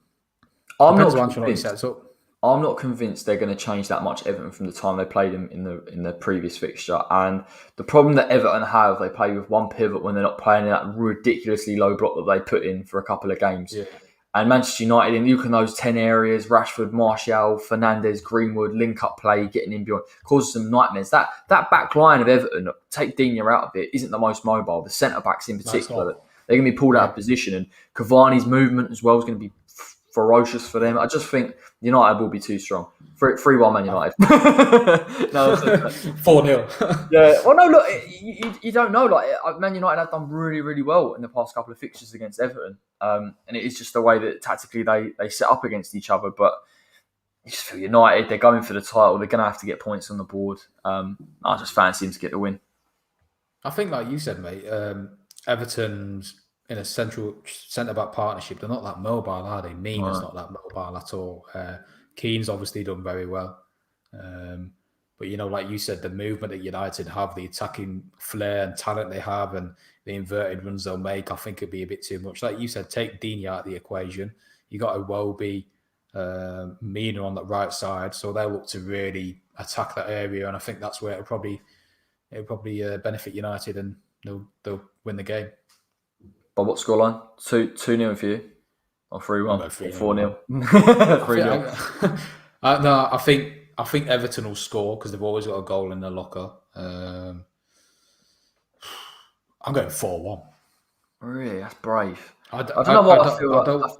I feel Everton from a set piece will score. I think Calvert-Lewin he's got that goal against Leeds. He's broken the duck, so I expect him to get back into it. But United too strong. Way too strong for Everton, I think. Yeah, no, I do. I don't want to say that United will score 4 a few days before the playoffs, but God, yeah, can you imagine? I know, I just think they're too strong. And United, the tails will be up after obviously the other day, and I think Everton are way too inconsistent. They're almost like Leeds in that regard, where they'll play well one week, next week they'll be shocking. Yeah. Be interesting. But we'll probably say this, mate. Everton will probably beat them 2-0 or something. So. Well, like when I think everyone's writing off Newcastle when they went to Everton and they got a result and they exactly, a really good performance. So you never know with this league, particularly at the moment, mate. And the next game, we're going to get respect on Carlo. Yeah, okay, yeah, he's a good manager, all right. I'd love it. I would have loved him at West Ham until Moyes was putting in a serious shift. Next game is Sheffield United versus Chelsea. Now, I think Chelsea won tonight by all accounts. I'm just going to double check the scoreline before I start committing to something. But I think they definitely won. Was it a 1-0? Yeah, it was as well. 1-0. I think we're going to see this a lot with Thomas Tuchel, to be honest. I don't know how much you've watched them, mate, but they've changed now from that 4-3-3, that high press that Frank, and to be fair, they press high anyway, but it's gone to a 3-4-3. I think Callum Hudson-Odoi comes a right wing back. That's what won really by all accounts. Again, tonight, I think they're tough to beat. They play with 2 6s now, so they're compact. They can keep hold of the ball. I think it's interesting, isn't it, to have a double pivot in Kante and Jorginho. You know, a player that can go and press, or Kovacic if you want to bring. Chelsea have got so many options in that midfield that they can use. I think Tuchel, despite me not being massively keen on him as a manager, actually has a real squad depth at his disposal. So I'm interested to see what he does this season. He does have one of the best squads in the league, I think. They can get a tune out of Havertz as well. And Timo Werner, we're talking even more. Yeah. No, like you've got Abraham, Giroud, Werner, top 2-3 top strikers. The midfield depth, like you said. I just think that system gives them a bit more defensive stability. Hudson-Odoi, we all know the talent he's got, but he was almost tonight. I watched it before it came on. He was their second striker, the furthest on the pitch, so he can really show his flair up there and his end product, which is doing really well. I know he's brought Alonso back in, which is a brave move, but one that's paid off because I know Alonso didn't really get a chance under Frank, did he? That much, especially this season. And Alonso's doing well, and he seems to be. I think it's just more that they like to keep the ball and not as instinctive in the final third. They'll just be very composed and they'll be hard to break down in the same sense with a 3-4-3 system. So Tuchel's doing a job. The only thing that concerns me is that he falls out at every club he's been to. He falls out with hierarchy. He falls out with players. It was interesting what he said in that press conference, wasn't it? I think I heard him say that he knows that his job's on the line always at Chelsea. And I think now a lot of managers, I think people have a perception of Chelsea when they come into it from what I gather, that I'll be the manager to stay here for a long time, or I'll be the long-term one. There's never a long-term manager at Chelsea. Carlo Ancelotti was one of their best managers. Sarri still won the Europa League, even though apparently he was awful when he got third. So as a Chelsea manager, you're never there to stay. I like Tuchel's approach as a neutral, the fact that he knows that the pressure's on him massively. If he doesn't perform, he'll lose his job. But it's so interesting. I think I was watching another talk show. They were saying that, again, it's like a bit of a badge of honour. If you lose your job for Chelsea, does it really matter? Now, the value that's on it is so different. Did we talk about Fat Frank last week? Because we better give him a mention if we haven't. Oh, no, I don't think we did. Let's talk about him. He lost his job. For me, quite rightly, I don't think in his state, I'm not doubting him long-term as a manager. I think possibly he could go to Bournemouth. We don't know. I think John Terry's also applied for the job previously. So, again, obviously, Harry Redknapp's got a few friends in Bournemouth where I am, so maybe he gets in the job. But listen, I think it was too soon for Frank. And I think that was always the risk. And I think you see other managers go out there and have different trial runs. The likes of Steven Gerrard, who's done fantastic at Rangers. And he's worked his way up through the academy system. I think we've seen Frank Lampard go straight into the Derby County job. By all accounts, from what I understand from Joe, from all his TV, in terms of that championship, Derby had a lot of money to spend to get good players in. So he's always had a benefit of, I know that first season at Chelsea, lack of, scrutiny because there was no expectation on Chelsea when they had a transfer ban. Then he gets 200 mil. So from that perspective, I think Frank's had it all his own way. But he hasn't got that ability yet. I wouldn't write him off, but I just don't think he's there yet. I think even he mate, that he knew that when you spend that much money in the summer, the expectation immediately rises on you to produce results. Ultimately, and that was, the massive pressure with it. They obviously did need a few players, but like you said, I think it was far too soon for him. In his managerial career, he did brilliantly at Derby. They had obviously a bit of money to spend, like you said. got them to the playoff final. That game against Leeds was a great game, by the way. What a game! But it was too soon. But in a sense, it was something that he couldn't reject because you never knew it would have come back for him. Nah. Listen, I'm not blaming you for taking the job. I mean, if someone offers you yeah. that from where you're no other Derby County managers walking into a Chelsea job with Roman as their boss and fans that adore him, it's a golden opportunity. I'm not surprised he didn't turn it down. He knew what he was walking into though, because I heard Gary Neville on the Gary Neville podcast on YouTube. He said Frank was one of the players that was calling for Villas-Boas to be sacked at the time. So he knew that kind of hostile environment that he was going into. Like you said, Di Matteo won the Champions League, got sacked a few months later. Sarri, third European winner. Conte had a brilliant first season, got sacked the second. Yeah, who else? There's a few Carlos sacked in the tunnel at Goodison Park. It's just everything about Chelsea, isn't it? Yeah, it's, Tuchel, like you said, for sure will know that he's walking into that environment where his job's constantly under pressure. Never mind winning tonight. If they lose a few games, he's right back down that order. He's right under pressure again. I like Frank as a manager. I like the fact that he brought through the youth, more had emphasis on that with the likes of Mason Mount, who's an incredible player. Obviously, Hudson-Odoi gave him a bit more of a platform. Reece James. Else, but Reece James, definitely. Yeah. Reece James. And, they had some good results, obviously, last season, like against Arsenal away from home. They did well. They did really well, didn't they? But this season, it hasn't quite happened. But, you got to consider the circumstances, I guess, of the fans. And Abramovich, it is his nature and Chelsea's nature. Not that I'm disrespecting them, but to get rid of managers impulsively rather than giving them time, because that's what Frank needed. And, Frank needed a lot of time. It was a massive project, that, for me. He wasn't given enough time. And I think Tuchel as well, but when he loses a few games, he'll find that it is a bigger project than just the 2 years and then you're out the door. I think, they need they need to overhaul Chelsea. It's so interesting, isn't it? Because Chelsea as a club, particularly when Roman's coming now, have won everything they need to win. They've won multiple Premier Leagues, FA Cup, they've won it all, right? And I think Chelsea fans probably thought this is our chance to build a bit of an identity, an actual club identity. This is how we play. The way that Jurgen's gone to Liverpool and done that, Guardiola's replicated what he's had at Barca and Bayern and done it in Manchester City. And I feel like Chelsea managers never really get a chance to do that. I'd be so interested. I think the only time I can ever remember someone having real free reign was Mourinho when he came in 2004. Got the players that he wanted. They all bought in. It was that kind of fortress mentality that they had. But I don't think they've had it since. Even when Carlo, who's like we've touched on, world-class manager, he still got the results. He still got the trophies, but he was never there for that long. And it's a bit like for Roman, who's the newest toy? Tuchel's out of a job. Let's bring him in. Or Conte, when he was fantastic, I think for Italy, bring him in. So yeah. I think if you're a Chelsea fan, you want a little bit more continuity. But then if you're winning stuff, do you care? It's such an odd argument, isn't it? It's all about identity as a club. Yeah, no, it is. And I think the biggest thing for, Abramovich's sake was that, they spent all this money on Werner and Havertz, the future of German football, the present as well. And he never got a tune out of them, did he? Did he buy it? Did he buy those players? That's the thing. That's what you got to think. Yeah, that's what you got to think. Probably, yeah. I reckon he did. I reckon it was his control over who he wanted and Ziyech and stuff. But you don't know, do you? You don't know in football. But I think that was the main thing. They didn't want to, from a PR perspective, be considered an embarrassment because of these players not working out and then selling them and losing a lot of money. That's why they got a German speaker in Tuchel who knows the players and knows how he can get them working and, into the right system. So I think that was Frank's main downfall. But I think as a manager, I liked him. I liked what he did. I liked, obviously, the youth he had on Chelsea. And he didn't do a bad job, to be fair.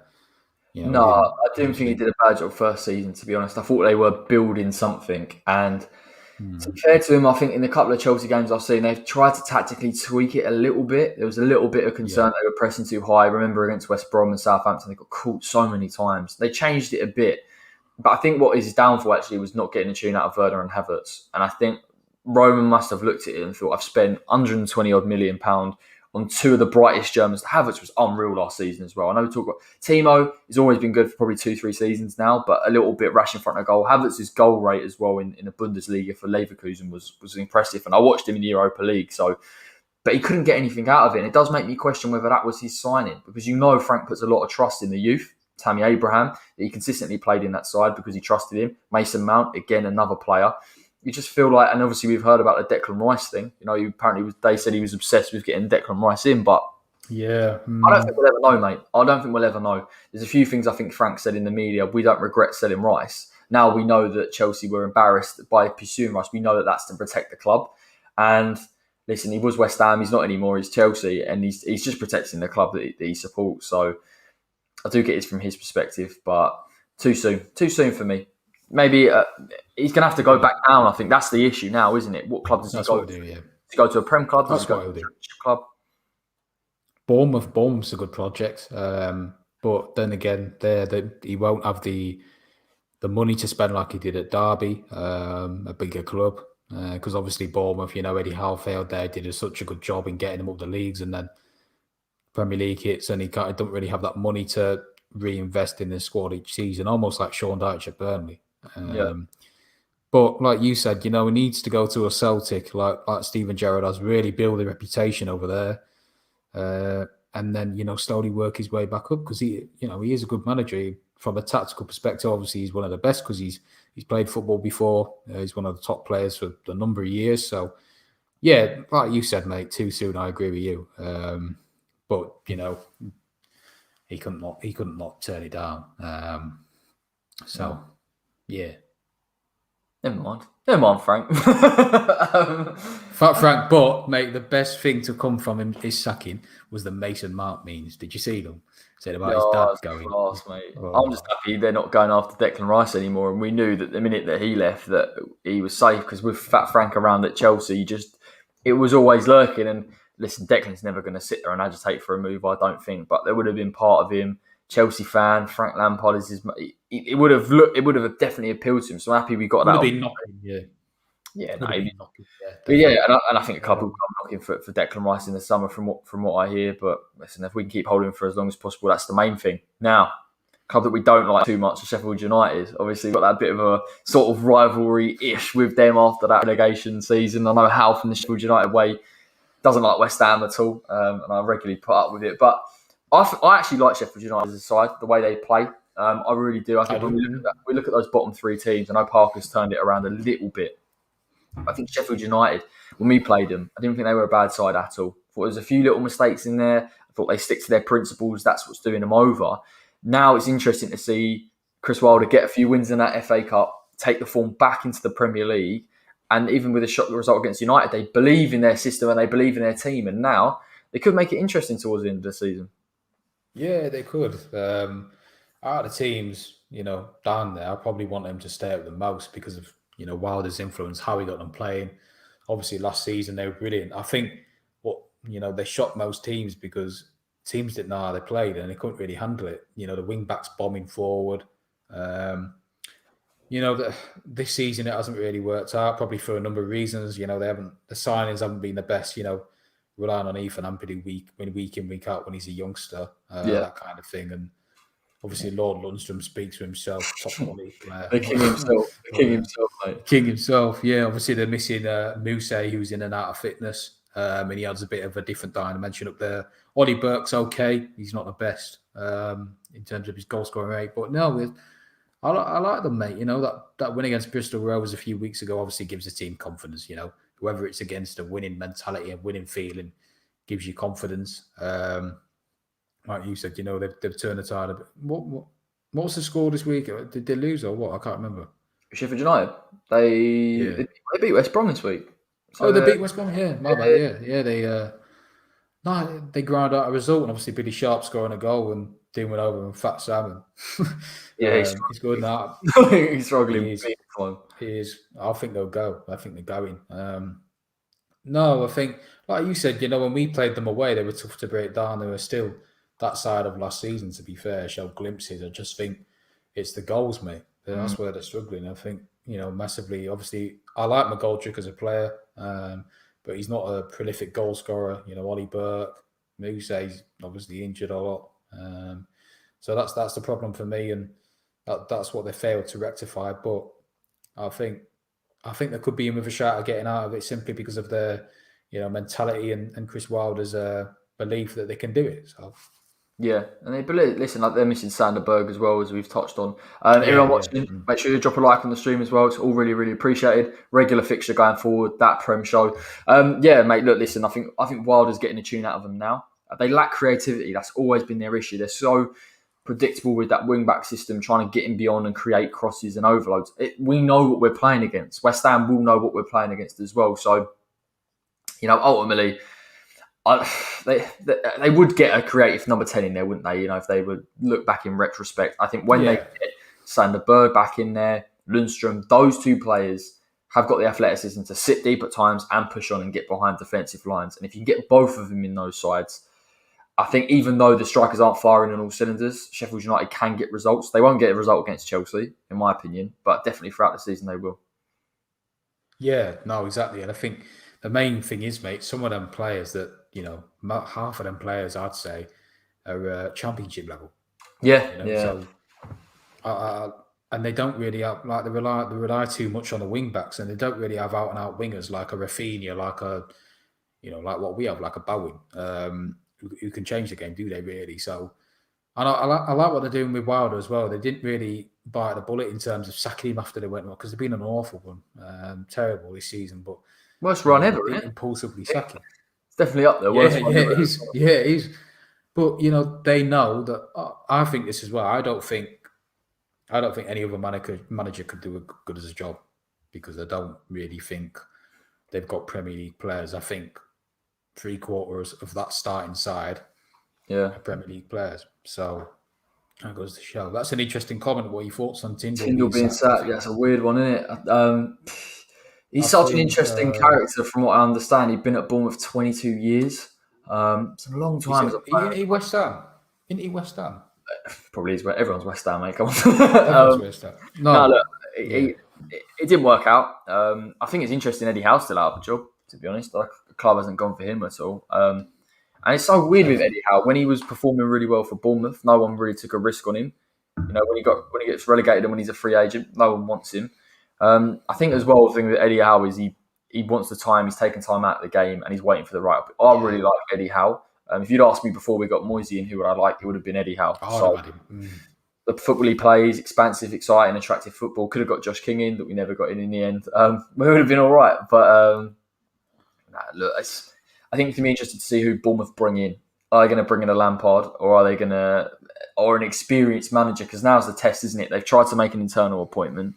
Do they now go with a bit of experience? Because they have to get promoted. The squad that they've got, they're too good to be in that league. Yeah, that's probably why he got the hose, mate. But I think it's a massive risk changing manager halfway through the season, because they're still sixth.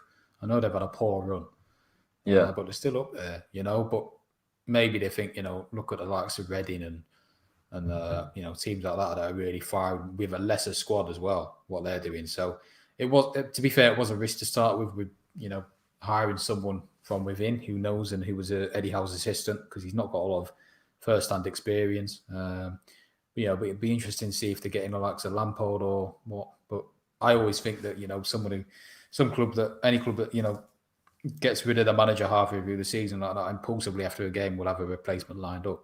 And they probably will. They should do. I think probably Lampard, isn't it? Do you know what I mean? So, very interesting comment there, but we'll move on. Score prediction. To answer that in the context of the Bournemouth manager getting sacked. Score prediction for Sheffield United versus Chelsea. I am going to go, I think 2-1 Chelsea. I think, to be fair, I think Sheffield United is scrapping it out. I think they can get something, even if it's a penalty or a set piece. But Chelsea control games now. And it's going to be tough for Sheffield United to get the ball and start progressing in that midfield. Yeah, it is. Chelsea, dictate teams that, instantaneously. They look a lot harder to beat, look more resolute off the ball with that system.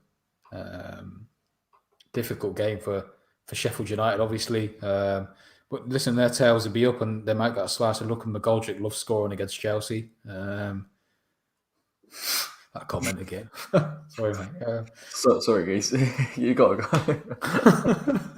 I was enjoying that, mate. I liked it. It's something different. No, it was weird, man. I can't deal with it. Just broke me off my foot.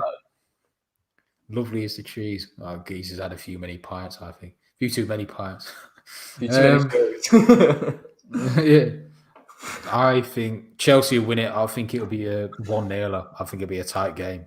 I think Sheffield United will won it, but I think they'll be wary of Chelsea's threat and look to hurt them on set pieces. It could be one of them. It could quite easily be a draw. I want Sheffield United to win, but I think Chelsea will beat them. Yeah, listen, I think Sheffield United could definitely threaten for a draw. Is Antonio a legend? Yes. Moving on. Just to get that one. He's the man, isn't he? He's the man. I love Mickey. Well, he'll be West Ham's top Premier League goal scorer soon. Yeah, he's not far off, mate. He's not far off, is he? So that'd be nice to see. Well, it'd be quite nice to know if he retired and was West Ham's top goal scorer. That would be quite something. But he hadn't had a penalty this season, and he ain't been playing. So it's annoying. Otherwise, he would be. Last game and the biggest game, other than West Ham, Fulham, which is a huge game in itself. But Liverpool versus Manchester City.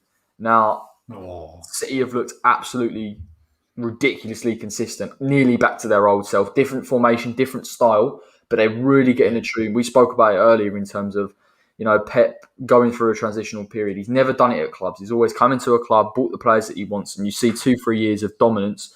But he's never been tested in the same way that he's been tested at Manchester City. That sounds ridiculously generous given he's been given so much money. But he's showing his managerial nous. He's coming up against Klopp. He's got major injuries, huge injuries across the park. They're still a good side, as we know. What chance do you give Liverpool in this game? Because I think this is the toughest test for them, and Man City will really fancy. I think not even just to get the 3 points, that they've proven that throughout the majority of these last 2 months, but to get one over Klopp at this time will be big for Pep. Will be massive. I don't think Liverpool will be able to handle City's new system. The City are new, if you call them. City of old, obviously they played with Aguero and dynamic wingers, but now they're almost playing with a false nine, aren't they? Gundogan's, you find him so high up the pitch. City are without De Bruyne, which is obviously a big blow, but Liverpool, they were. I watched them. They were abject last night. Are they that bad? Mane. Yeah, they were poor. Yeah, they were poor. I don't know if Mane's back. Don't know how long he's out for, but I just think they miss Henderson in midfield, mate. They miss that commanding presence in midfield. When he plays centre back, Wijnaldum's good, Thiago's good. They miss Fabinho in midfield as well, don't they? Miss Fabinho as well, yeah. If Liverpool had full strength, I'd back them, but I think they're missing the fans at Anfield. Obviously, they've lost 2 consecutive games now at Anfield, so I think City will have too much. City look relentless for me. They look like the City of old. Phil Foden as well played a massive part. I was doing some research into that the other day of how much he's almost becoming their new David Silva in the positions he's getting in and in his final third quality. What do you think, mate? I really, really am impressed with Manchester City this season. I think the way that Pep's changed them, because when we played them, they played as a very free press. They used, Cancelo, a masterful player, but and on the left and right play almost as like an inverted sort of centre midfielder. He's phenomenal when he creates a lot of chances. I think we're used to seeing City play with inverted wingers. They don't do it now. Foden comes on the left, Raheem Sterling on the right. It makes them more direct. Defensively as well, probably doesn't get spoken about enough. The partnership between Diaz and Stones has been instrumental. Man City are not the same team. They are very difficult to break down. Their shape's very, very good. So hugely impressed with them. I think, like you say, Liverpool, I think they're missing key players in midfield. I think people will sit there and say, we've still got Henderson playing. Not where he needs to be playing for me. I think they've done the best job that they can with the system, and fair play to Shaqiri and even Origi against us still causes not massive problems, but made those runs. And they understand how they have to play, but they haven't got the quality. Van Dijk's been a huge part of that. We know that for a fact. He's a phenomenal player. And this was always the question, mate. Klopp played fantastic with that side for 2 years. Champions League, Premier League, dominant, absolutely dominant. But it was always squad depth. Can you replace a Van Dijk? What happens if they lose a Trent? They've managed to get the fullbacks out there, but the centre-back pairing, mate, I know they've brought in, I think it's Davies and Kabak now, so they might be a little bit more shored up, but it's going to be tough against City, mate. They've got Jesus back in that side. They're firing all cylinders. Yeah, if you were Klopp, you'd be tempted to bring new centre-backs in, but it's a massive game for them to introduce the Premier League. What Davis and Kabak Yeah, against the probably champion, too big, isn't it? former champion against Man City, mate. Yeah. Listen, Pep Guardiola's team, they're firing on all cylinders. They're ruthless. They got the mojo back. Because for a while, there's that transitional period. Aguero's getting older. Jesus isn't match fit all the time, and he's not Aguero, is he? So, but no, I just think they struggled without obviously David Silva, Yaya Toure company, them generational players that made them tick at the core of Man City. Yeah, massively. And that's difficult for any manager because you're not going to get them players again, really. But no, like you said, the devastating against Burnley as well. They just made it look so easy. 2 goals killed them off, game over. Gundogan's getting into good areas. Even, with De Bruyne injured, it doesn't look like they're missing him that much for a player of that quality. So, yeah, if Liverpool had Van Dijk and Gomez in there and a full-strength team, I'd say it's a difficult game. But I just think, with Liverpool's performance last night, I know Klopp will want a response, but City are too good for me. I think City will walk the league this season eventually. I think they're a quality team. So it's a City win for me, mate. Yeah, I would agree. I think as well, Milner keeps playing in the midfield. I know he did okay against West Ham, but I think there was real critics of him the other night because he lacks that athleticism that Curtis Jones has. He comes on against West Ham and immediately they get that goal. And they need energy in the middle of the park, mate. I know I sort of praised it previously, Wijnaldum playing in the pivot and Thiago playing higher up, but they're an engine room in there. They need that energy. If they don't have it, they don't at the same side. Fabinho as well as the defensive midfielder, not having him there hurts them. I think he's done a good job at centre-back, in fairness to him. It's unfamiliar position. He's a very versatile player, Fabinho, to be honest. And now Mane's gone out. It just takes another dimension out of their play. I think Man City are way too strong for him, way too strong. And the clinch here is the fact that they've got squad depth. You see how much they can rotate. Mahrez can come in. Gundogan's been phenomenal this season, by the way. I don't know if that's probably gone under the radar, but some of the goals he's getting from that 8 row, and I like Gundogan, but I didn't think he was that player to influence the game. I think City actually at one point became too reliant on Kevin De Bruyne in terms of his goal threat and how he created for Sterling, and it became predictable. And I think Pep figured it out. He knew that teams were just sitting in a low block and frustrating. And when he got done by Mourinho at White Hart Lane, he went, I've got to change it. And it was so interesting. I remember a few games people saying, why is Pep playing the same team? And he never did make any subs. And I thought, is he doing it because he wants to get this side in bet? He wants them to understand the way he needs them to play. But for me, I know he's a world-class manager, but I always had questions because he's always had resources. But I think he's shown to me now, it's like, mate, that's the difference in the managers. We said about Oli earlier, it doesn't change. Klopp and Guardiola have multiple changes throughout the games. And listen, I think it's the perfect season for Guardiola to get that title. And he'll get a lot of praise for it because he would have gone through a recovery period. Exactly, yeah.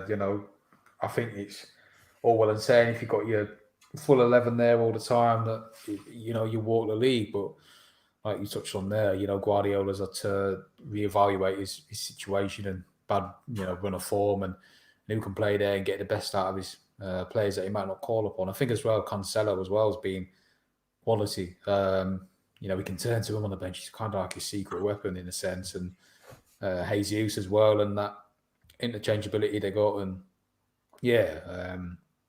obviously a quality team. He's got resources there, but I don't think City are as strong as they have been in recent years.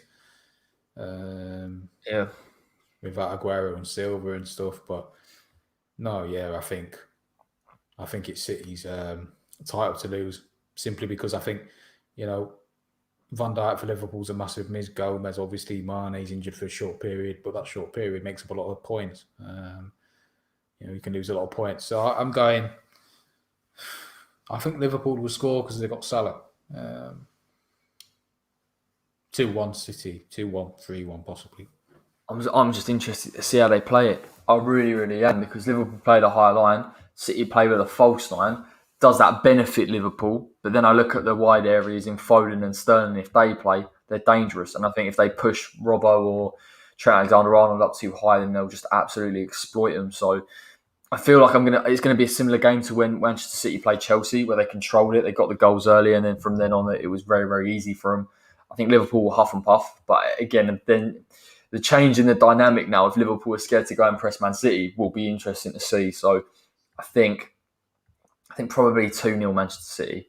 I don't think Liverpool score. I think they're too good defensively now, Man City, and they'll sit back, and Rodri's position is actually better as a defensive midfielder now, and I was quite critical of him before. So I think they're going to have that protection in there.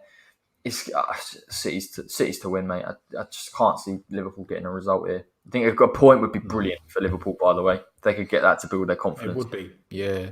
Klopp will be looking for a response, though. He won't want 3, consecutive losses. Obviously, they lost to Brighton, so they'll want a response, and against us, they had a response, didn't they? They came off the back of a defeat, I think, as well. So I know West Ham and City are different calibers, but not anymore.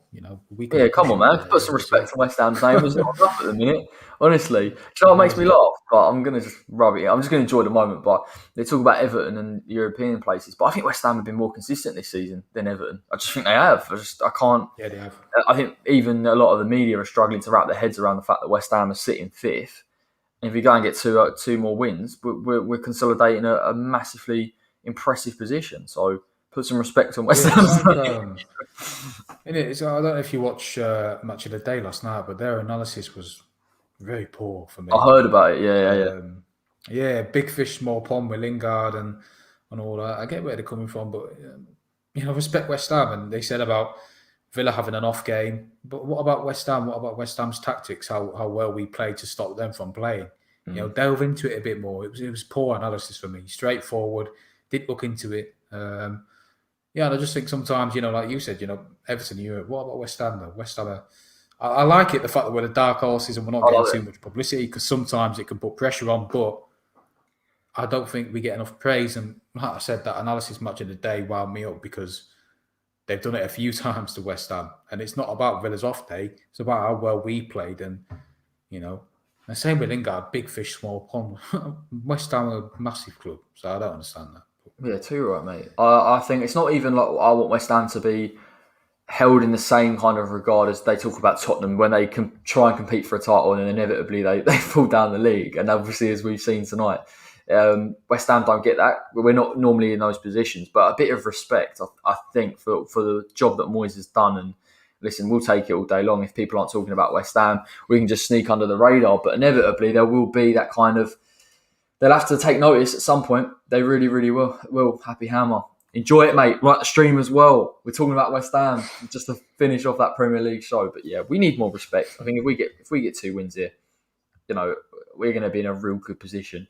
Do I think we'll get Europa? Do I think we'll get a Champions League spot? No, I don't. I'm not stupid enough to think that. But crazier things have happened, and this season just comes down to consistency. If West Ham get lucky with injuries, there's no reason why we can't be up there.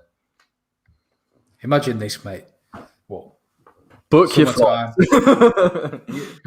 Lockdown's gone. Boris is gone out of the helm. Right. West Ham in Europe. Get a away trip. Ajax away. Amsterdam. Sebastian Haller can't play in the Europa League because he's been left off the old team sheet as well. Lovely stuff. There's still an obsession with the geezer, mate. Like, still people on Twitter still saying about Haller and this, Haller that. It's just move on from him. I'm just happy it's over. Anymore. I don't have to analyse that guy anymore. Like, I'm genuinely, honestly, I know he's apparently doing okay over there, but I don't care. It's a poor league, though, isn't it? It's that Scottish league, isn't it? Yeah. I'm just not totally convinced on Haller. I just don't think the Premier League was for him. We discussed this before. I try and give him. Yeah. It was always about could he do it if he had support behind him? Go to a 4-2-3-1. Again, doesn't really influence the game. Do you know what I mean? Could you get creative players behind him? Doesn't really work. The only way it works with Haller is if you've got a 2-man strike force or a 3-man, like he did at Frankfurt. Yeah, exactly. He didn't suit West Ham. He'd suit a Burnley. He's got someone there with him. Ashley Barnes and Sebastian Haller just working off on it. Ashley Barnes is a problem, mate. I like him. Would you have him at West? I'd have him at West Ham on a short term. I'd have Barnes at West Ham. Yeah, no problem. Bring him in, man. As well. You can stuff your eye over Tony and give us to Ashley Barnes. Can you imagine? Proper Moyes player. Ashley Barnes on. Ashley Barnes on a 6-month loan. Get him in. God. That's how you know. But, That's how you know it's late and it's silly season. I thought we had silly season last month, mate. We should have been bringing out the Barnes rumours then. That would be jokes, man. imagine after all this wait, the agony in the January transfer window. Moyes, who we signing in the summer? Ashley Barnes on a 2-year deal, 15 million. Yeah. No, imagine. Ashley Barnes. We've signed Ashley Barnes. I wanted to wait for the right man. I wouldn't be surprised if he brought a Chris Wood in, to be honest. That's the way I feel about it. Like, you look at him. I actually rate Chris Wood, though, to be honest. I actually do. Like, I'm not even... He scores I do, but he only scores against us. So... Yeah, we're a bit of a gimme fixture for a minute. But, hopefully we won't see another floppy signing for a while because Moyes is taking his time. He's not... Supposedly, by all accounts, he's not rushing with his signings. He wants to get the right mould of player in, like we see with Lingard. Yeah. I wonder if we could get him in the summer. I wonder if he'll be around in the summer, Lingard, because I know he's got a year left on his contract at United, and he won't get back in that team, will he? How well he does here, he just won't. So, problem is, the owners aren't spending anything, so you know that if you spend 20 mil on Lingard, you ain't getting a striker. And I think that's the. I actually think that you'll get 10 mil for Lingard. No problem. Honestly, mate, I swear, if he goes on a decent run like he does, they'll bump that price up. I think that's what Ollie's thinking. Ollie says, "Oh yeah, we'll come back to United." Ollie ain't getting up. I mean, Lingard ain't getting over Bruno Fernandes or Pogba. No chance. So he knows what he's doing. Luckily, it works out for West Ham, and if he puts performances in like that for the rest of the season, like honestly, we just look such a better side with him in. Such a better side.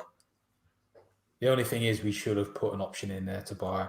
Because if he has a good loan, the likes of Leicester make him sniffing in the summer, and your Lingard, it gives him an option of what to do, gives him a situation. But then again, he knows West Ham, he knows Moyes, and we'll have to see how he does this. It's only one game. He played so well, but he's got to see how he does against the likes of Fulham and stuff like that. Yeah, cool. And one player, I won't be surprised if we were keeping tabs on. Maybe it's a bit unrealistic, but Mason Mount, because obviously Tuchel's coming. We don't know if he's Tuchel's kind of player, Declan Rice and that kind Mason Mount is definitely a Moyes type of player, by the way. 100%. He is. But he'd be worth about 50 million, wouldn't he? He's mustard. He's absolutely mustard, mate. Honestly. I don't get the stick he gets. He's such a good player. He just is. Overall work rate, quality, plays in a 10, can play in everything, mate. He's just got it. So him and Declan Rice in the same side. Can you imagine, mate? Whew.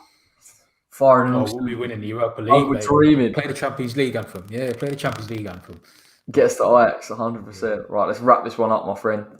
Cheers, Dan, for coming on. Dan will be back for the rest of the season. Every single week, we'll talk about Premier League football and discuss unrealistic West Ham transfer targets. Drop a like on the stream, subscribe to the West Ham Way. If you're new, you will get definitely a predicted 11 and tactical breakdown out before the Fulham game. I'm debating as to whether I should do it as a live or whether I should do it as a pre-record. I'll have to play around with it. But either way, you shall get it. Take care, everybody, and we'll see you very shortly.